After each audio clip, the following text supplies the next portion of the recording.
5 राज्यों के चुनाव हो रहे हैं, इसमें राजस्थान में हम 2/3 मेजॉरिटी के साथ आ रहे हैं।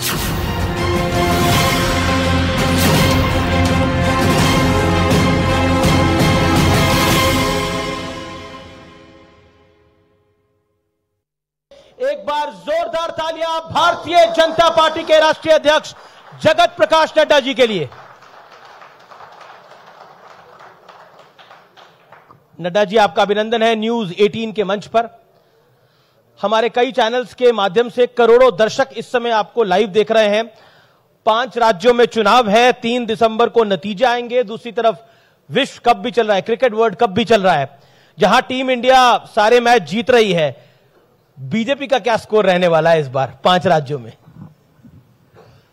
देखिए, दोनों ही मैचेस में उधर इंडिया जीतेगी और यहां भारतीय जनता पार्टी जीतेगी। ये जो 5 राज्यों के चुनाव हो रहे हैं, इसमें राजस्थान में हम 2/3 मेजॉरिटी के साथ आ रहे हैं। हम मध्य प्रदेश में कमबैक हम कर रहे हैं, वापसी हमारी हो रही है। छत्तीसगढ़ में हम बहुत अच्छे तरीके से सरकार बनाने की तरफ चल पड़े हैं और तेलंगाना में हम एक डिसाइसिव फोर्स रहेंगे जी, और मिजोरम में एनडीए रिटेन करेगी। तो इसलिए जैसे हम 5वां मैच भी जीतने वाले हैं, वैसे ही इंडिया जीतने वाली है, वैसे ही भारतीय जनता पार्टी भी एक तरीके से स्वीप करेगी चुनाव को, ये आप देखने वाले हैं जी।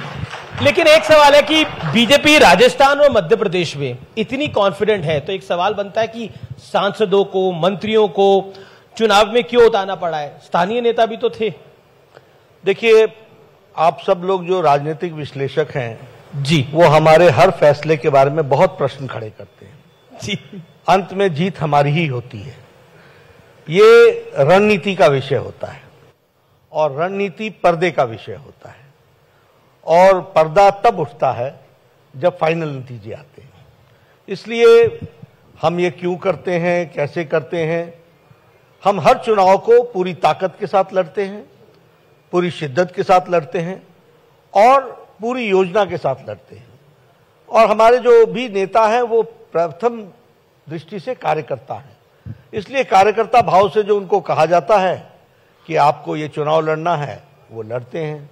कभी हम कहते हैं तुमको दिल्ली जाना है, वो दिल्ली जाते हैं। लेकिन कुछ विश्लेषक कहते हैं बीजेपी डरी हुई है, इसीलिए सांसदों और विधायकों को उतार दिया। कांग्रेस तो बहुत कटाक्ष करती है इसके ऊपर। ऐसा ना, वो इतने हक्के बक्के क्यों हैं? ये हमारे घर का फैसला है, हमने फैसला किया। आपको तकलीफ क्यों हो रही है? ये आपकी तकलीफ यही बताती है कि हमारी स्ट्रेटेजी सही है और हम सही दिशा में जा रहे हैं। जी, भारतीय जनता पार्टी का राजस्थान का संकल्प पत्र आया है, घोषणा पत्र जिसे कहते हैं, मैनिफेस्टो आया है। उसमें 2.5 लाख बेरोजगारों को नौकरी देने की बात है, 450 का सिलेंडर देने की बात है, 12th पास लड़कियों को स्कूटी देने का वादा है।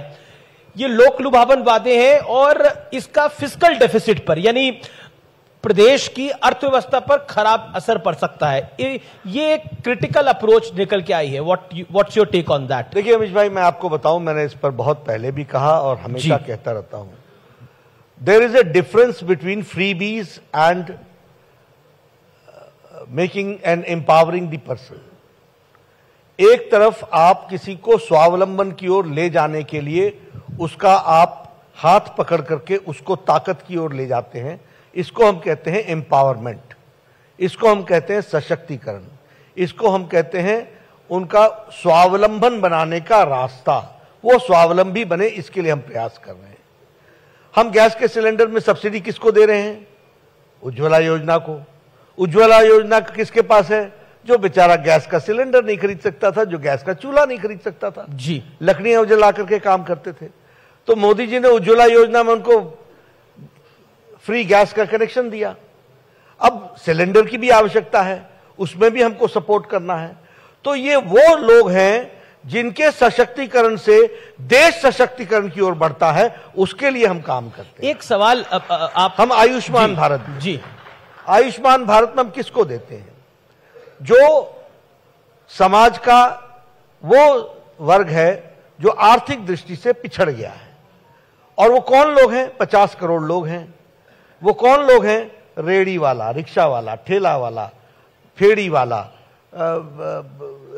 बस का ड्राइवर, बस का क्लीनर, लिफ्ट मैन, ये ऐसे लोग हैं। रैग पिकर, जो कूड़ेदान से प्लास्टिक इकट्ठा करते हैं, वो लोग हैं।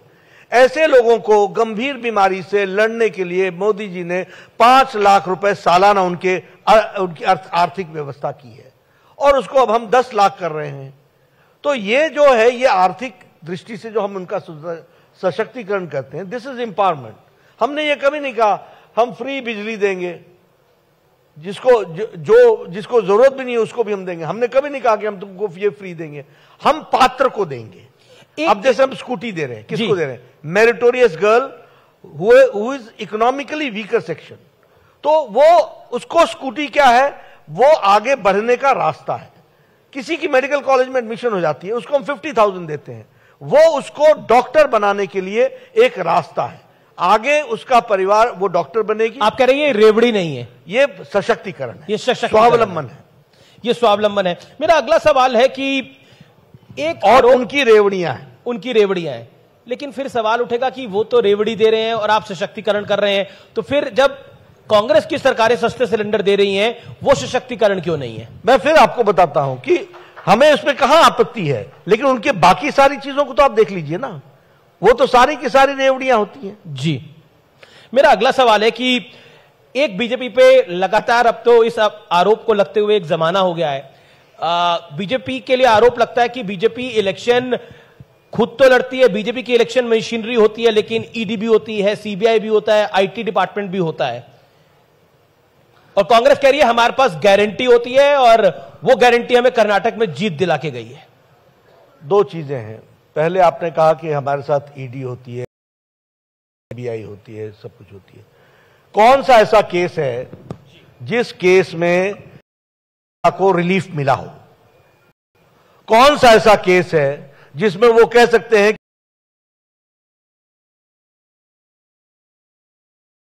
कि ईडी ने गलत केस बनाया? और कौन सा ऐसा केस है जिसमें वो कहीं कोर्ट में गए? एक तो गए नहीं, अगर गए तो उनको राहत मिली है। इसका मतलब आप भ्रष्ट, लाल किले के प्राचीर से प्रधानमंत्री मोदी जी ने बड़े स्पष्ट शब्दों में कहा है कि भ्रष्टाचार बर्दाश्त नहीं किया जाएगा। लेकिन एक सवाल है कि सारे भ्रष्टाचारी विपक्ष में ही मिल रहे हैं, और ईडी भी विपक्ष के नेताओं का ही डोरबेल बजा रही है, दरवाजे खटखटा रही है। ये हमारी पार्टी में जिस तरीके से हम लोगों को ग्रो कराते हैं, यही तो नियत का फर्क होता है। मैं तो आज अपने भाषण में बोल रहा हूं कि कांग्रेस वहां होगी जहां भ्रष्टाचार होगा, कांग्रेस वहां होगी जहां अनाचार होगा, कांग्रेस वहां होगी जहां पर व्यभिचार होगा, कांग्रेस वहां होगी जहां रक्षक भक्षक बना हुआ होगा। After all, what is the moral strength today with Ashok Gehlot that such a law and order situation has come in here in Rajasthan, जहां महिलाओं के उत्पीड़न में और रेप केसेस में नंबर 1 पर राजस्थान को खड़ा कर दिया, जो संस्कारों में जाना जाने वाला राजस्थान था, जो शांतप्रिय राजस्थान था। तो ये कैसे हुआ है? ये इसलिए हुआ है क्योंकि आपने पॉलिटिक्स के खातिर लोगों के साथ कॉम्प्रोमाइज करते हुए, नियम को ताक पर रखते हुए रक्षक को भक्षक बनने में प्रेरित किया। आपने अशोक गहलोत की बात करी, तो बीजेपी, प्रधानमंत्री मोदी, आप, गृह मंत्री अमित शाह बार बार लाल डायरी का मुद्दा उठा रहे हैं। अशोक गहलोत कह रहे हैं ये लाल डायरी बीजेपी के हेडक्वार्टर में बनी है। ऐसा है ना, सबसे पहले तो बताइए, ये राजेंद्र गुड़ा साहब जो थे, इसको लाया कौन था? गहलोत साहब लाए थे। ये किसकी पार्टी में थे? ये किसके मंत्री थे? और बतौर मंत्री विधानसभा में लाल डायरी दिखा के बोलने वाला कौन शख्स था? सारे पात्र तुम तय करो और तुम्हारे खिलाफ सारी चीजें हो, वो कह रहे, वो हमको बोलो कि हम राजेंद्र गुड़ा, कह रहे राजेंद्र गुड़ा आप ही के पात्र हैं, सब आपके साथ मिले हुए हैं। ऐसा है ना, मैं फिर इस पर कहना चाहता हूं कि काल्पनिक दृष्टि से आप अगर इतने इस लेवल पर चले जाएंगे तो उसका तो कोई जवाब नहीं है। मैं तो आपको प्रूफ के साथ बता रहा हूं। बताइए वो आपका कैबिनेट मिनिस्टर था कि नहीं था? बताइए जिस समय उसने लाल डायरी दिखा करके वक्तव्य दिया विधानसभा के अंदर, वो खड़ा था कि नहीं था? बताइए उस समय वो आपकी सरकार का मंत्री था कि नहीं था? क्या आपको लगता है कि तब तो आप ये भी मेरे पर आरोप लगा दोगे कि 5 साल की सरकार भारतीय जनता पार्टी ने चलाई?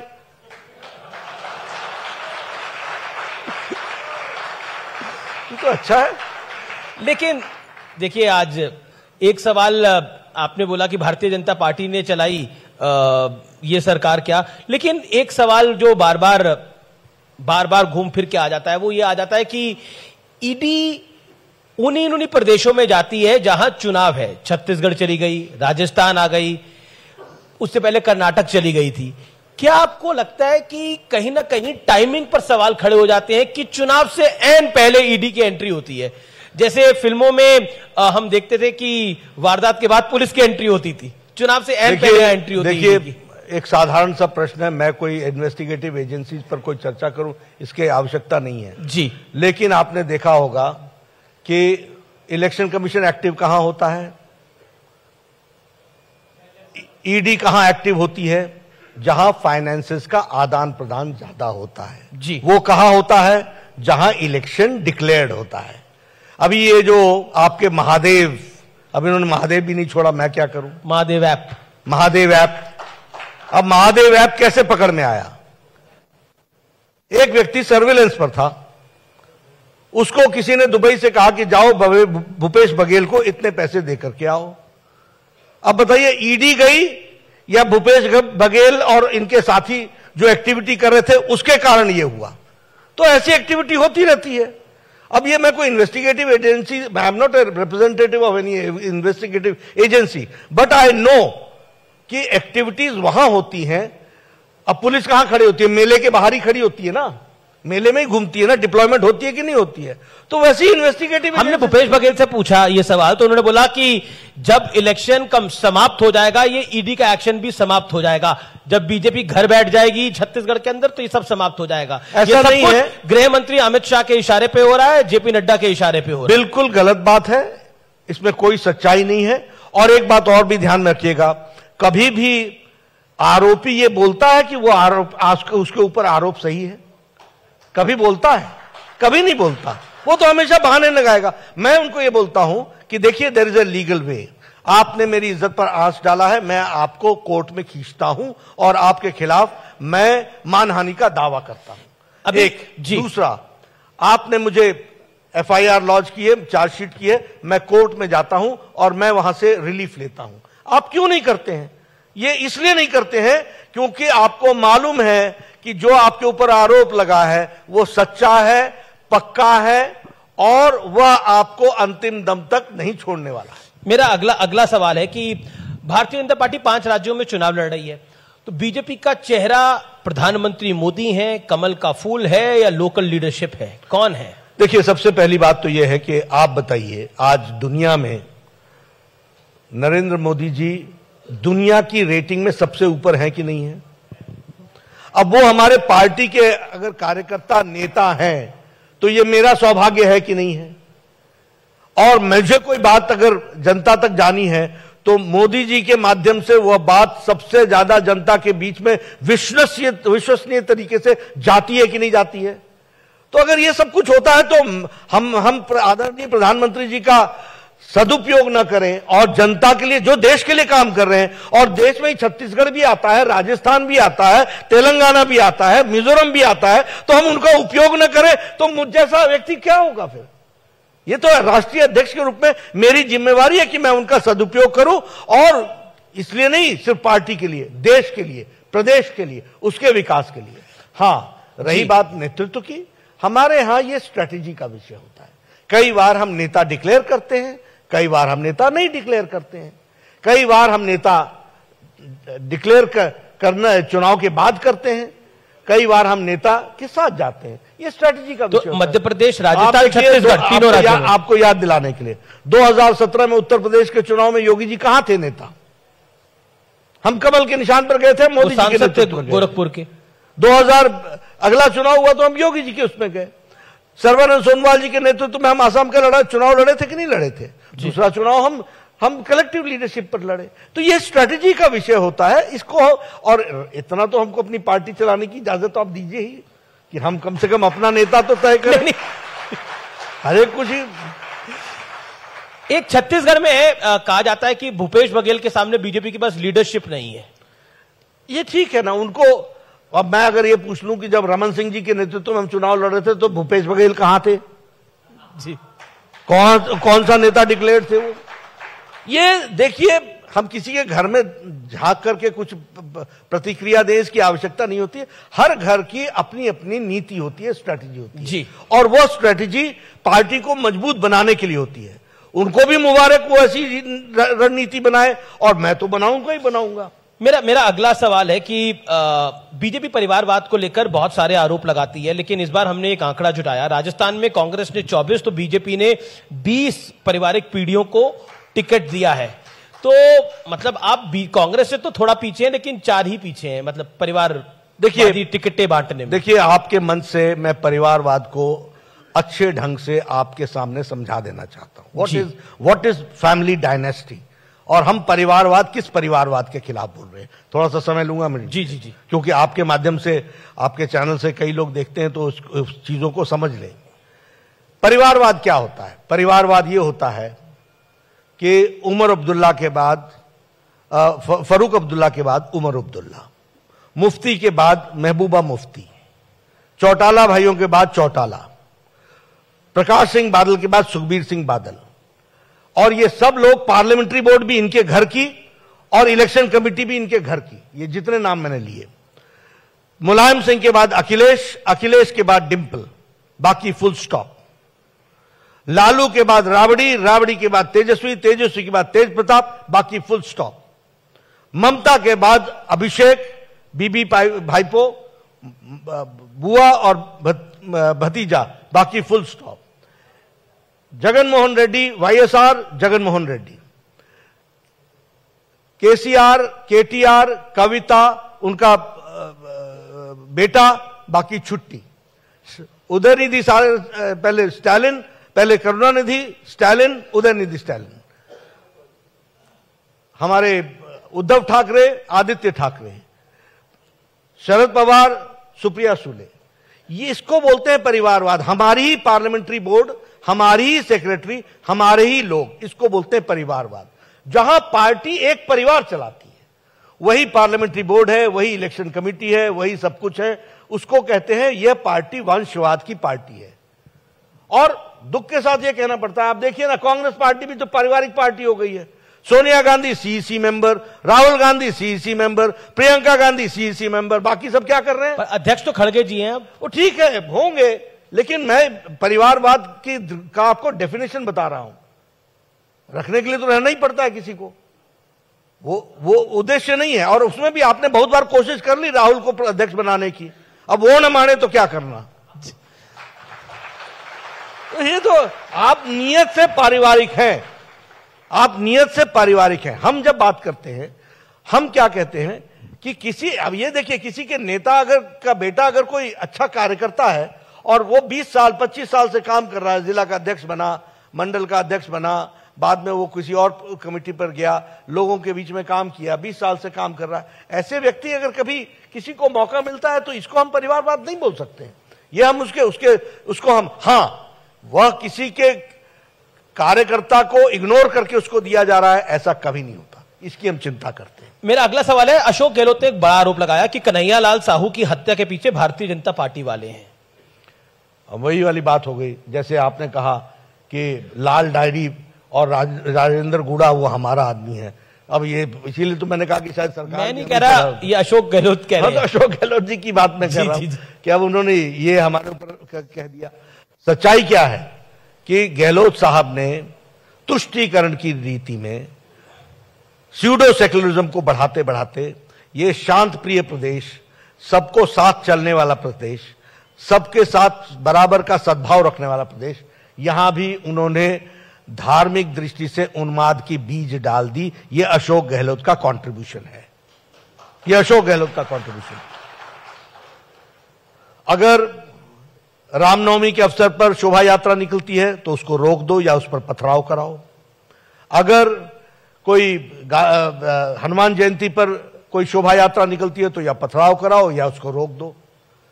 मंदिरों पर, शिव जी के मंदिर पर बुलडोजर चला दो, उनको परमिशन मत दो जी। ये सब काम उन्होंने किया और यहां सरेआम नारे लग रहे थे, सर तन से जुदा, सर तन से जुदा, सर तन से जुदा। क्या एक्शन लिया?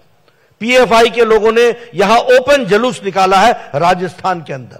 पीएफआई के लोगों ने, एक बैंड ऑर्गेनाइजेशन है। क्या किया अशोक गहलोत ने? ये नियत नहीं बताती है उनकी। और ये घटनाएं घटेंगी तो फिर कन्हैया लाल जैसी घटना घटती है। और ये उसको बीजेपी के साथ जोड़ देना, इससे बड़ा अब मैं क्या कहूं। आप लोग फिर बोलेंगे कि बड़े तजुर्बेकार नेता हैं, बड़ा तजुर्बा रखते हैं, लंबे समय से राजनीति में है। अब इसी तरीके की राजनीति करते रहे होंगे तो भगवान ही भला करे उनका। जी, अब मैं मध्य प्रदेश के ऊपर आता हूं। मध्य प्रदेश में आप 18 साल से शासन में हैं। क्या आपको लगता है कि इस बार भारतीय जनता पार्टी के साथ और कांग्रेस के साथ आपकी, बीजेपी और कांग्रेस की एक कड़ी टक्कर है? क्योंकि 18 साल से आपका शासन है और इस बार कमलनाथ कह रहे हैं कि हमारी सरकार चोरी करी, इन्होंने इस बार बीजेपी को सबक सिखाना पड़ेगा। कुछ नहीं, वो बेचारे बोलते रहते हैं, उनकी पार्टी कितना सुनती है वो खुद ही जानते हैं, तो उनके बारे में मैं क्या बोलूं। लेकिन सच्चाई ये है कि भारतीय जनता पार्टी के रूप में भी और सरकार के रूप में जो भारतीय जनता पार्टी के सरकार ने शिवराज जी के नेतृत्व में जो काम लोगों के लिए किया है, उसको सब दूर सराहना मिली है, ताकत मिली है। मध्य प्रदेश में एंटी इनकम्बेंसी नहीं है, प्रो इनकम्बेंसी है, यह बात स्पष्ट रूप से। पर आपने वहां पे फ्री की पॉलिटिक्स का सहारा लिया है, आप उसका विरोध करते हैं। मैं आपको बता रहा हूं, लाडली बहनों को जो आर्थिक मदद दे रहे हैं, लास्ट 3 महीने में जो मध्य प्रदेश शासन ने फैसले लिए, वो ऐसा दिखा रहा था कि डेस्परेशन थी भारतीय जनता पार्टी में या फिर कोई डर था? बिल्कुल नहीं, बिल्कुल नहीं। महिलाओं का सशक्तिकरण करना यह हमारा उद्देश्य रहा है और लाडली बहना योजना उसका एक रास्ता रहा है और उसको सब दूर सराहा गया है। और यह बताता है कि किस तरीके से गरीब महिलाओं को इस आर्थिक मदद के कारण उनके परिवार में उनको ताकत मिली है, यह भी बताता है। दिग्विजय सिंह ने हाल ही में बयान दिया कि भारतीय जनता पार्टी कई खेमों में बटी हुई है, एक महाराज भाजपा है, एक शिवराज भाजपा है, एक नाराज भाजपा है। और इसी को साधने के लिए जगत प्रकाश नड्डा ने एक फॉर्मूला निकाला कि मंत्रियों को और सांसदों को चुनाव लड़वा दो, सारी नाराजगी निकल जाएगी। ऐसा है, वीडियो पर तो मैंने कपड़े फाड़ने उनके देखे आपस में। वो वीडियो तो आप लोगों ने सबने जग जाहिर देखा कि इनके कपड़े फाड़ो, मेरे पीछे क्यों लगते हो, उनका फाड़ो, ये करो, तो ये तो आपने सुना। अब दूसरी बात कि ये जो आप खेमे में बटे, ये बहुत खेमों में बटे हुए हैं। दिग्विजय अपने बेटे को मुख्यमंत्री बनाने के लिए लगे हुए हैं, कमलनाथ अपने बेटे को बनाने के लिए लगी हुई है, सोनिया गांधी अपने बेटे को पीएम बनाने में लगी हुई है। ये कोई कमी थोड़ी ना है, ये तो सब बटे हुए हैं, कौन किसको छोड़ता है, सब एक दूसरे के। तो वहां पर जो रणनीति है मंत्रियों को और सांसदों को चुनाव लड़वाने की, उसके पीछे उद्देश्य रणनीति है, स्ट्रैटेजी है किसकी? भारतीय जनता पार्टी। बिल्कुल, और कोई कारण नहीं है। मैं बढ़ता हूं आगे और बीजेपी को देखिए, मैं आपको बताऊं जी, छत्तीसगढ़ में हमने सारे एमपी एक साथ बदल दिए पिछले चुनाव में, 2019 के चुनाव, लोकसभा इलेक्शन। कोई पॉलिटिकल पार्टी कर सकती है? कोई ऐसे एक्सपेरिमेंट कर सकती है? हमने म्युनिसिपल कॉर्पोरेशन में इससे पहले दिल्ली में सारे म्युनिसिपल काउंसिलर्स का टिकट बदल दिए। कोई पार्टी तय कर सकती है? कोई ऐसा योजना बना सकती है? ये एक्सपेरिमेंट्स भारतीय जनता पार्टी ही कर सकती है और करके दिखाती है। एक और इस बार हमने चारों स्टेट्स में चुनाव से पहले कम से कम 70% सीट्स का डिस्ट्रीब्यूशन कर दिया, ऐलान होने से पहले। ये कोई पार्टी करती है? भारतीय जनता पार्टी ने किया। तो हम ऐसे एक्सपेरिमेंट्स करते रहते हैं। इस बार कांग्रेस पार्टी भी एक्सपेरिमेंट कर रही है। वो कह रही है, वो हिंदुत्व को लेकर खुलकर बैटिंग कर रही है। कमलनाथ जी ने मेरे इंटरव्यू में बोला कि मैं एक हनुमान भक्त हूं और मैंने हनुमान मंदिर बनाया है। अब प्रियंका जी ने तो यहां तक कह दिया कि कमलनाथ जी ने कहा कि हम श्रीलंका तक में अब सीता माता का मंदिर बनाएंगे, सरकार आने दीजिए। ऐसा है, सबसे पहले एक बात समझ लीजिए कि इनको कोई भगवान राम से प्यार नहीं, इनको कोई धर्म से प्यार नहीं, इनको कुर्सी से प्यार है और ये वोट के खातिर सब कुछ कर सकते हैं। आज ये बड़े राम भक्त बने हुए हैं। ये यूपीए की सरकार में कांग्रेस पार्टी थी ना जिसने कहा था कि वाल्मीकि रामायण में लिखा हुआ राम काल्पनिक है, एफिडेविट दिया था। इनका ही वकील सुप्रीम कोर्ट में बोलता था ना कि राम जन्मभूमि के विषय को लटकाओ नहीं तो इससे बीजेपी को फायदा होगा। तो कौन राम भक्त है? ये इनमें से कौन राम भक्त है? कोई राम भक्ति इनको नहीं है। अब तो बन रहे हैं। मैं पूरी बात कर लूं। ये एफिडेविट दिया, क्या कहा एफिडेविट में लिखा क्या है वो भी सुनिए, कि वाल्मीकि रामायण में राम काल्पनिक है, उसका कोई वैज्ञानिक आधार नहीं है, उसका कोई ऐतिहासिक आधार नहीं है। ये कांग्रेस पार्टी ने एफिडेविट दिया और सरकार में लिखा। हमें छेड़ते थे, राम मंदिर वहीं बनाएंगे, तिथि कब बताएंगे। अब मैं आजकल बार बार बोलता हूं 22 जनवरी को आप भी आएंगे, तिथि तो बताएंगे। लेकिन ये जो नए राम भक्त बने हैं, इनको ये सामने बैठी जनता जो है, जब जिन्होंने राम जन्मभूमि के लिए एक तरफ से आवाज उठाई और सारे देश में आवाज उठी, और जिस तरीके से राम जन्मभूमि के प्रति लोगों का समर्पण बना, तो ये भी अपने आप को हिंदू कहलाने के लिए इनको बाध्य होना पड़ा। अब आजकल मैंने तो कभी नहीं कहा कि मैं जनेऊ पहनता हूं कि नहीं पहनता हूं, ना आपने कभी पूछा। मैंने तो कभी नहीं कहा कि मैं मंदिर जाता हूं कि नहीं जाता हूं, आपने भी नहीं पूछा मेरे से। क्यों नहीं पूछा? क्योंकि मालूम है कि बचपन से ऐसे संस्कार पड़े हैं कि ये ऐसा ही होगा, ये मंदिर जाने वाला होगा। बताना किसको पड़ता है? जिसको ये नहीं मालूम हो कि आरती ऐसे की जाती है या आरती ऐसे की जाती है। कहते हैं मैं जनेऊधारी हूं, मैं जनेऊधारी हूं। ये ऐसे जनेऊधारी हैं, इनको ये नहीं मालूम कि जनेऊ ऐसे पहना जाता है या ऐसे पहना जाता है, और कब किस समय पहना जाता है। ये बन गए। अब नया नया ऐसा भी होता है, नए नए कोर्स में जब आते हैं तो गलतियां तो होती ही हैं। अब हमने तो नहीं कहा था कि राम जी 13 वर्ष के लिए वनवास गए थे, लेकिन आप लोग भी उनकी गलतियां पकड़ लेते हैं। ऐसा है, पहले तो राहुल जी की पकड़ते थे, प्रियंका जी की भी पकड़ लेते हैं। पकड़ नहीं लेते हैं, कानों में चुभती हैं, क्योंकि बचपन से संस्कार पाए हम लोगों ने। हम एक्टिंग नहीं करते, हम आपके सामने जो बोल रहे हैं वो हम कोई सोच समझ करके नहीं बोल रहे हैं, ये निकलता है क्योंकि हम जीते हैं इसको, हम इसी तरीके से जीते हैं। ये लोग, अब इन लोगों को करना पड़ता है क्योंकि इनको ट्यूटर किया जाता है। मैंने तो पार्लियामेंट में कहा था, ये ट्यूटर्ड स्टेटमेंट बड़ा वायरल हुआ आपका वो स्टेटमेंट। तो अब जब या तो ट्यूशन लो तो पूरा लो जी, अब वो भी आधा अधूरा लेके आ जाते हो। पढ़ना लिखना तो पूरा करो। राम जी ने जब 13 वर्ष का वनवास लिया, पर वो शॉक्ड हो गए थे पार्लियामेंट में तो काफी। अब देखिए, वो शैटर्ड भी हुए, शॉक भी हुए। अब शैटर्ड के कौन कारणों से हुए वो तो मैं नहीं जानता, वो तो उनका व्यक्तिगत जीवन होगा, वो किस लिए शैटर्ड हुए होंगे।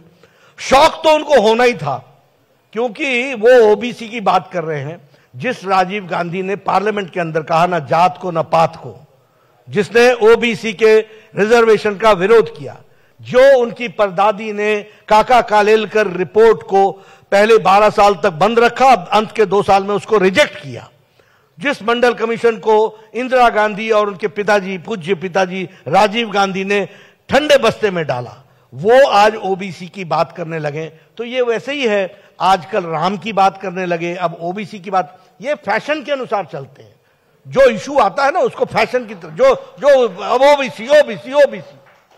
इसलिए क्योंकि आज भारत का ओबीसी ये गर्व महसूस करता है और भारत की जनता ये गर्व महसूस करती है कि प्रधानमंत्री नरेंद्र मोदी जी वो ओबीसी के होते हुए दुनिया के सबसे बड़े शख्सियत बने हैं, एक नेता बने हैं।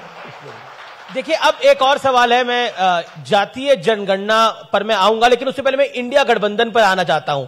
इंडिया गठबंधन बहुत जोर शोर से बना, सब लोग एक साथ आए, सबने सोचा कि बीजेपी और मोदी को हम हराएंगे, लेकिन अखिलेश जी और कमलनाथ जी के बीच में जो तू मैं हुई, उसके बाद काफी पानी उतरा है। उसे आप किस तरह से देख रहे हैं? देखिए, देखने की क्या बात है, तो मैंने तो उसी दिन कहा था ये तो फोटो सेशन है, खिंचा लो।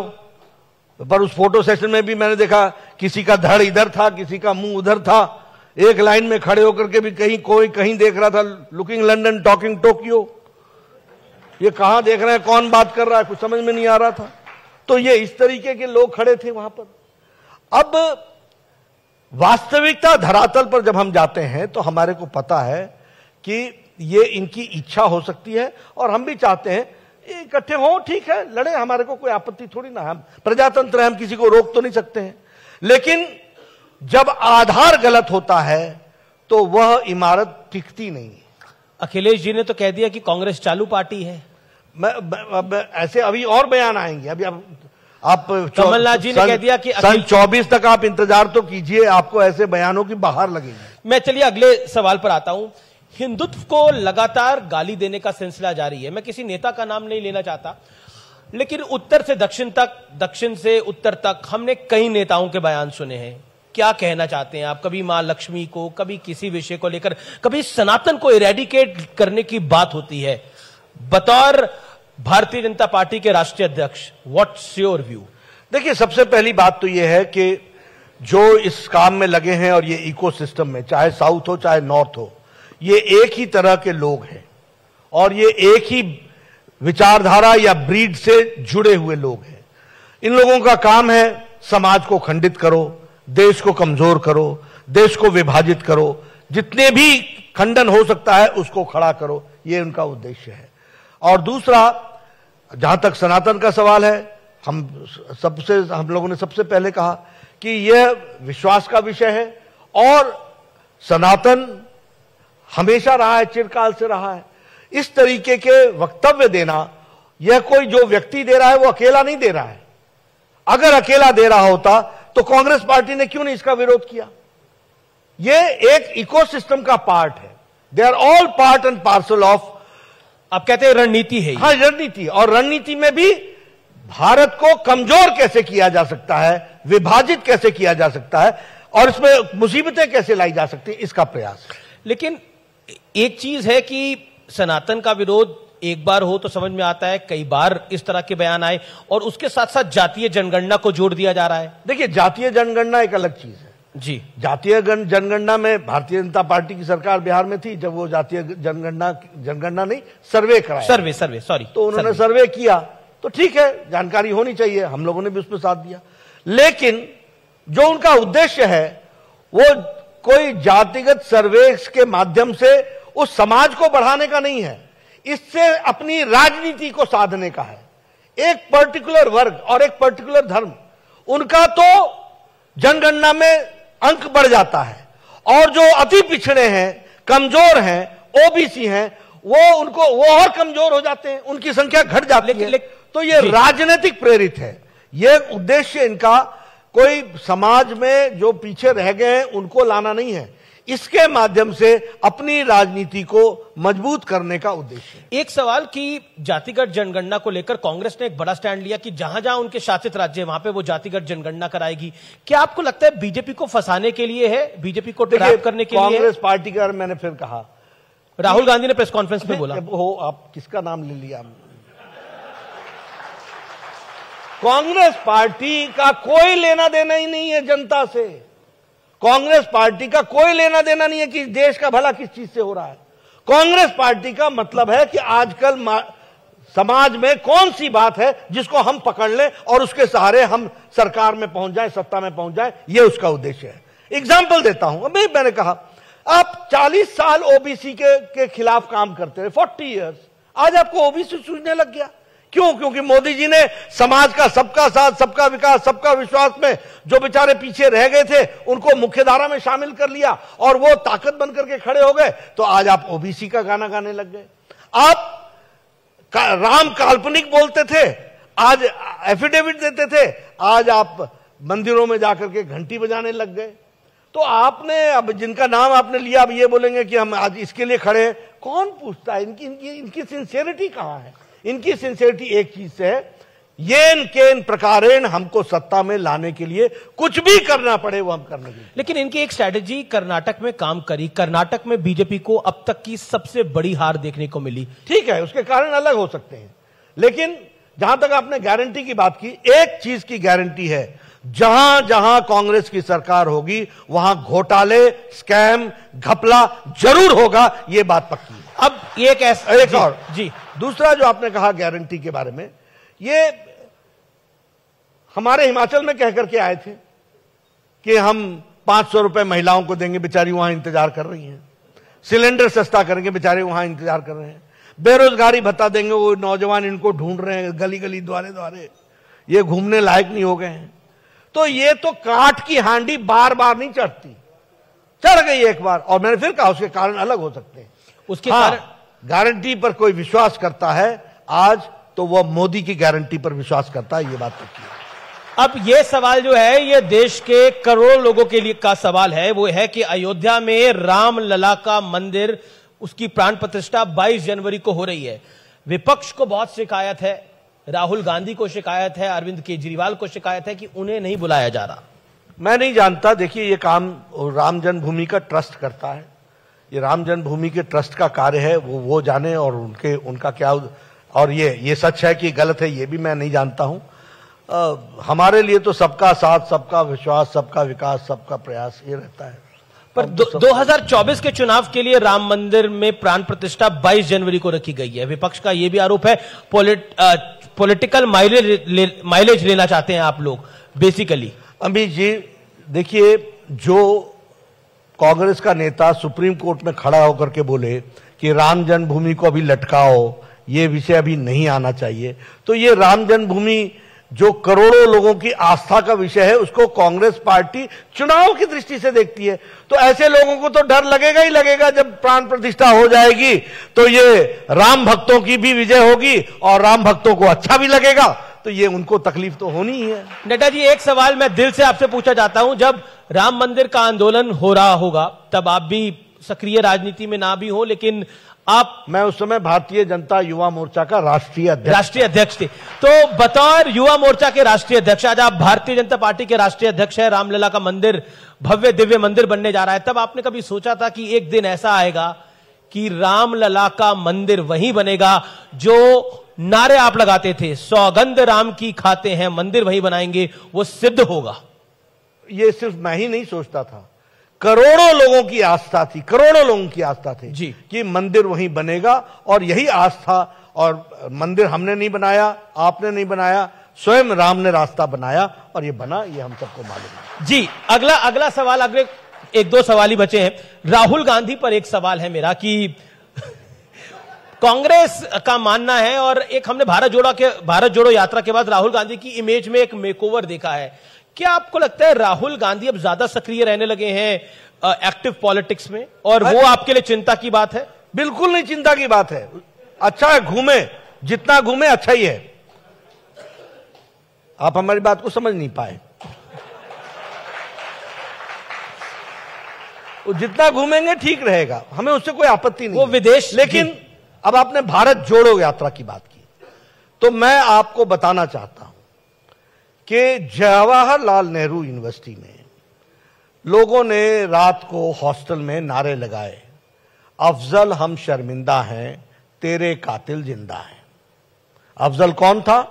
अफजल वो था जो पार्लियामेंट के अटैक का मास्टरमाइंड था, और आगे नारा लगा, भारत होंगे तेरे टुकड़े टुकड़े इंशा अल्लाह इंशा अल्लाह। ये दो नारे लगे, हां या ना? लगे।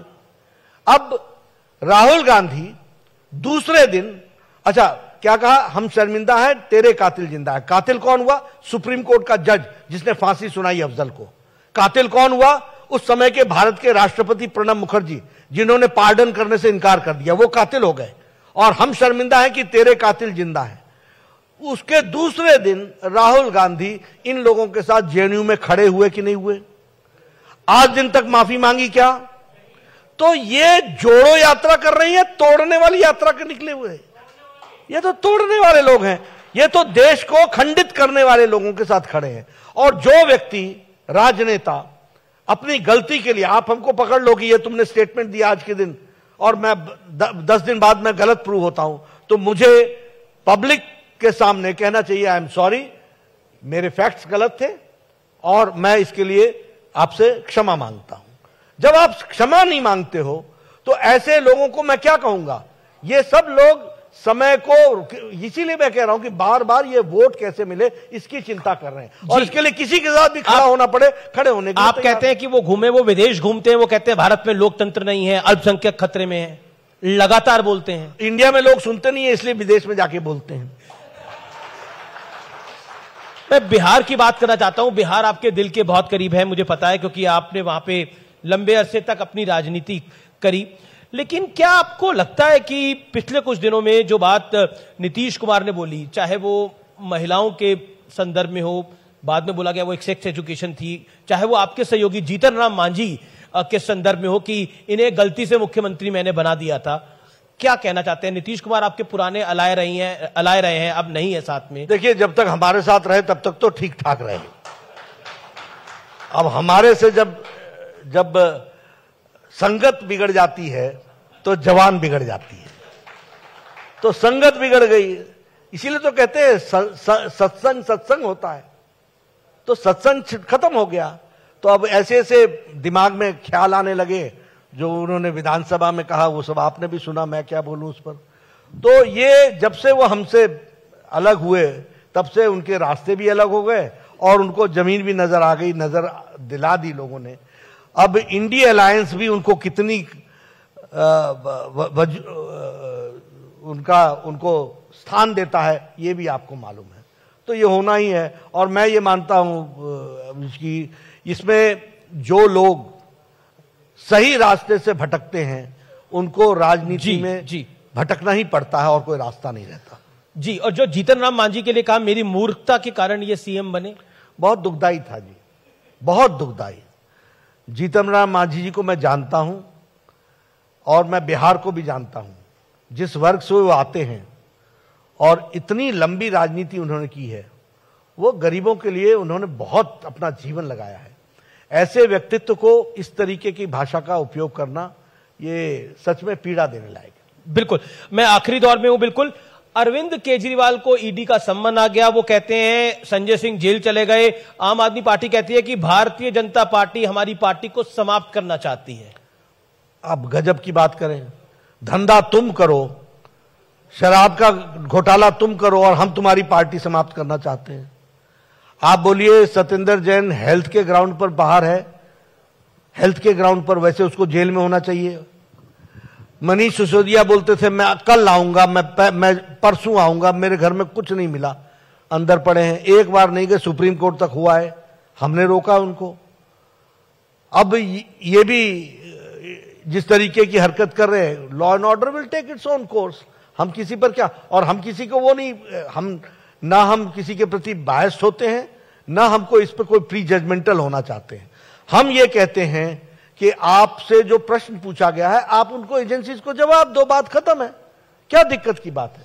आपको डर लगता है तो ठीक है, मध्य प्रदेश के चुनाव में आप चले गए होंगे, लेकिन आप एक तरीके से आपको जो एजेंसीज ने बुलाया है आपने उसको इग्नोर करने की कोशिश। बहुत कम नेता होते हैं जो अर्थव्यवस्था को भी समझते हैं। फिच ने भारत की रेटिंग को बढ़ा दिया है और चाइना की घटा दिया है।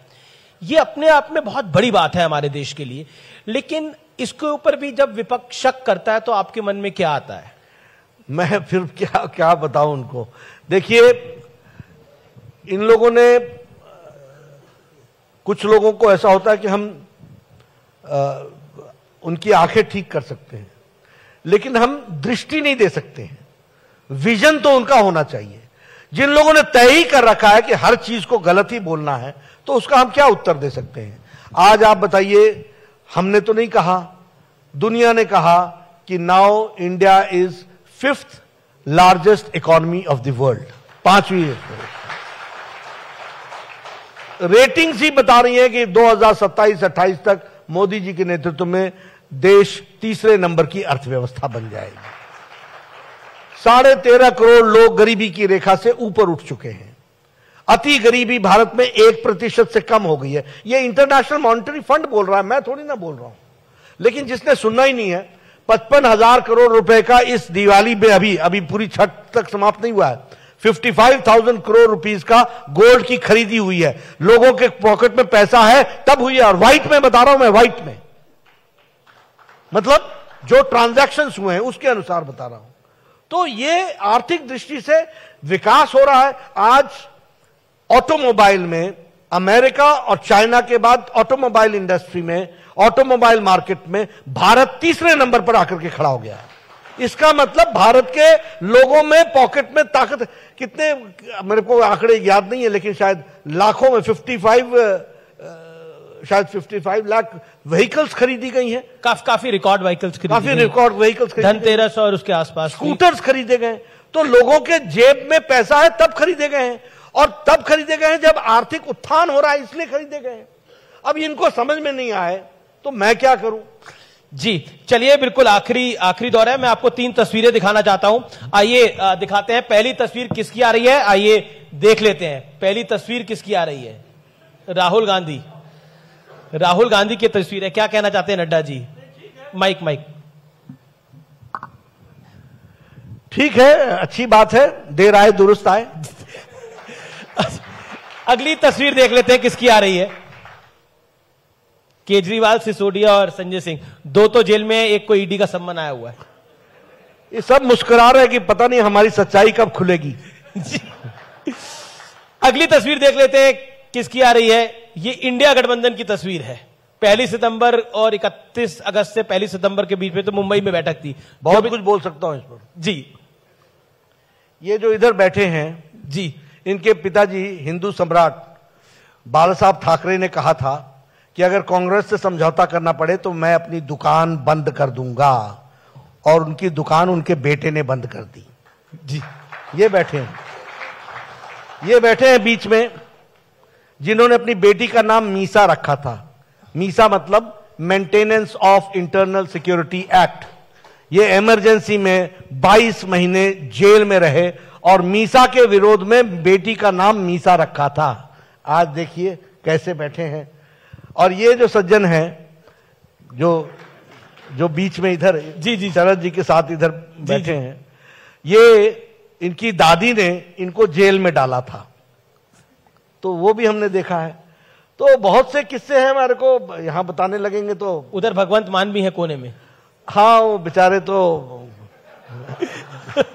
वो जो हैं सो हैं। जी चलिए, आप हमारे साथ आए, आपने इतना समय दिया, लेकिन एक सवाल मैं नहीं पूछूंगा तो मुझे 130 करोड़ लोग माफ नहीं करेंगे। वो है, भारत की टीम विश्व कप के फाइनल में पहुंच गई है। हाँ। तो क्या कहना चाहते हैं आप उनको? जीतेगी, फॉर्म में है, एकदम फॉर्म में है, जीतेगी। फॉलो कर रहे हैं आप मैच को? वर्ल्ड कप को फॉलो कर रहे हैं आप? वर्ल्ड कप को फॉलो कर रहे हैं? हाँ, बिल्कुल कर रहे हैं। वो तो हमें पूछना पड़ता है भाई कहां पहुंचा स्कोर। रात को मेरी ब्रीफिंग हो रही थी, मैं वो फाइनल ओवर्स के बीच में तो आदित्य को मैच देखना पड़ता है। तो मैंने कहा भैया जरा रोको, मैंने कहा स्पोर्ट्स वाला चैनल लगाया। मैंने देखा बड़ा इंटरेस्टिंग चल रहा है। मैंने कहा भाई अब सब कुछ रोक दो, रात के 11 बजे के बाद करेंगे, पहले अब ये फाइनल कर लेते हैं। चलिए, आपने हमें समय दिया, आपका बहुत बहुत अभिनंदन, और उम्मीद करते हैं इस मंच से कि वर्ल्ड कप भारत जीते। तो जोरदार तालियां भारतीय क्रिकेट टीम के लिए और जगत प्रकाश नड्डा के लिए।